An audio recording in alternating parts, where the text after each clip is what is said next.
가방의 국민의힘 간사 박성중 위원입니다. 오늘은 KBS ETV에 대해서 주로 이야기하도록 하겠습니다. 같이 하실 분은 김영식 우리 위원님이십니다. 윤두현 위원님이십니다. 홍석준 위원님이십니다. 1분기에 425, 하루에 4억 7천씩 적자내는 무능한 KBS 김희철과 그 경영진, 방송 제허가 요구할 자격이 없다, 이런 내용입니다. 문재인 정부 때 이미 2차례나 제허가 점수가 미달되었고 공영방송의 책무를 완전히 형해화한 KBS ETV 당장 배제해야 된다, 이런 내용입니다. KBS 김희철 경영진은 KBS 4천여 사고의 소중한 일터를 걸고 자신들을 거짓 방송자 희생자로 만들기 위해 도박을 걸고 있습니다.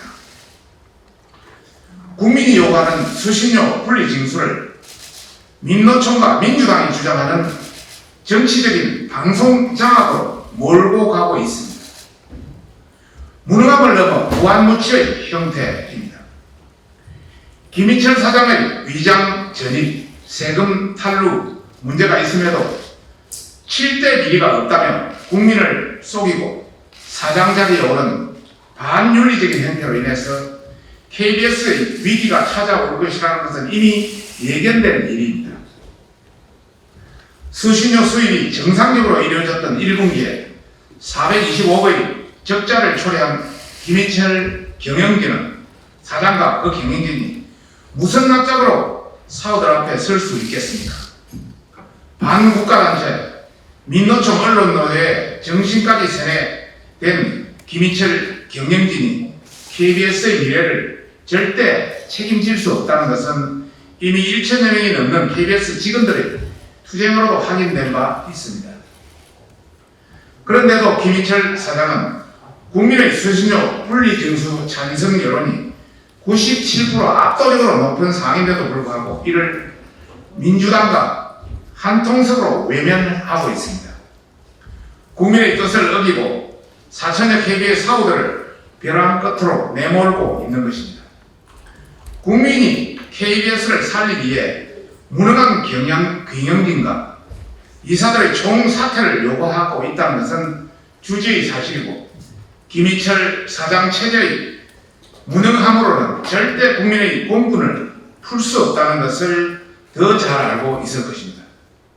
특히 올해 말로 예정된 방통위의 재허가 심사는 누가 책임질 수 있을 것입니까?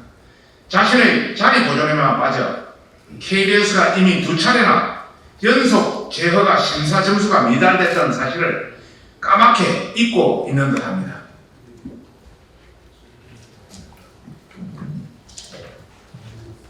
실제로 이대로라면 KBS ETV의 재허가 통과는 장담할 수 없었던 상황이다. 문재인 정부 2017년 재허가 점수 미달 시에 지적되었던 보도 공정성은 더 심각한 상황으로 치달았으며 경영진의 방망 경영은 하나도 개선된 것이 없다. 제작비, 연구투자 감소, 난시청 해소, 재난방송 강화는 내팽기 친지 오래고 민노총, 민주당 나폴수로 전락하였기 때문이다. 2020년 재허가 점수 미달 시에는 경영난을 회복하지 못하면서도 수십년 인상을 요구하는 뻔뻔함을 보였고 대규모 인력 감축에 대한 지적을 도외시하였으며 공영방송의 공정성, 신뢰성은 내팽개친 지 오래이다. 특히 콘텐츠의 경쟁력과 차별성은 찾아볼 수도 없었습니다.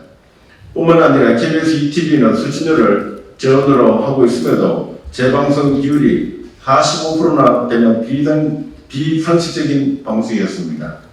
이는 타 방송사의 20% 정도나 높은 수치이며 이러한 KBS의 악순환을 끊어 방송의 다양성 확보를 하여 국민이 낸 수신료가 허투루 쓰이게 해서는 안 됨에도 KBS는 이를 모두 짓밟고 자신들의 이석 차리기에 바빴습니다. 이 자체만으로도 공영방송으로서의 자격을 상실했다고 할 수 있으나 문재인 정부는 KBS 고대형 사정을 불법으로 끌어내리고도 양승동, 김의철 사장 체제를 유지시켜 주었습니다. 특혜도 이런 특혜는 없습니다. 이제 국민의 일면하는 KBS TV를 정권부 재허가로 연명해 주는 것은 국민들의 수신료 낭비입니다. 일반 방송사와 같이 공정한 방식으로 재허가 점수 미달 시 즉시 폐지하는 것이 정도를 걷는 국가의 승부일 것입니다. 한상혁 일당이 TV조선 재승인 점수를 조작해서 조건부 재허가를 하고도 문재인 전 대통령에게 질문 하나 했다고 조림당한 긴기방송이 폐업할 게 아니라 공영방송으로서 한참 함량미달인 KBS ETV는 시청자의 심판을 받았어야 이치에 맞는 일입니다. 이는 문재인 정부가 두 차례나 KBS를 방송 재허가 심사에서 탈락시킨 것만으로도 충분히 증명해주고 있습니다. 이렇게 함량미달인 KBS를 문재인 정권이 비우해주니 뻔뻔하게 친민주당 세력의 나폴수로 활약하며 편파 왜곡 조작을 남발할 수 있었던 것입니다. 시청자와 국민을 우습게 보는 KBS는 휴가를 쓰고도 연차 보상수당을 수령하고 산불 재난에도 오늘 밤 김재동 방송을 하였고 후보 상황 속에서 인명피해가 발생했음에도 정규음악 방송을 편성한 바가 있으며 문 정권의 태양광 복마전 방송은 무슨 이유인지 제방을 하지 않고 9시 뉴스에서 자유한국당 로고와 안 뽑아요 라는 문구를 같이 노출하는 조작 방송을 의젓이 했습니다. 또 대선 과정에서 주식 거래 오보 등 끝도 없이 왜곡 조작 방송도 자행했습니다.